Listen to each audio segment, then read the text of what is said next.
Welcome back. Break के बाद आपको बताएं कि भेरा में बच्चों के खेलने के लिए प्ले ग्राउंड्स न होने की वजह से नौजवान कब्रिस्तानों में क्रिकेट खेलने पर मजबूर हो गए हैं। सेल्फी रिपोर्ट कर रहे हैं मोहम्मद जावेद।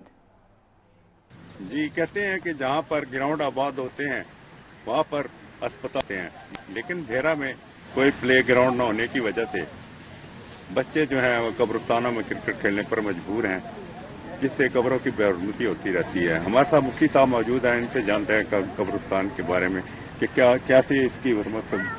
बिस्मिल्लाहिर्रहमानिर्रहीम। हुज़ूर नबी करीम सल्लल्लाहु अलैहि वसल्लम जन्नतुल बकी में तशरीफ ले जाते थे।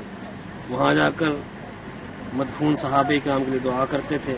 हुक्म भी यही है कि हफ्ते में कम से कम एक बार कब्रिस्तान आया जाए, क्योंकि ये चीज़ इंसान के लिए दुनिया से बेरगबती और आखिरत की फिक्र पैदा करती है। और आप अलैहिस्सलाम ने कब्र के ऊपर बैठने से, इसको टेक लगाने से मना फरमाया।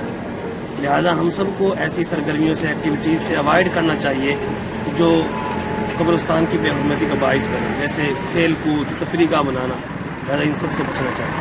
जी, उनका कहना है कि तफरीह गाँव में तफरीह करनी चाहिए और कब्रिस्तान में खेल करना चाहिए। एक और जवान हमारे साथ मौजूद है, इनसे जानेंगे क्या कहेंगे आप। क्रिकेट खेलते हैं अब रुक करते हैं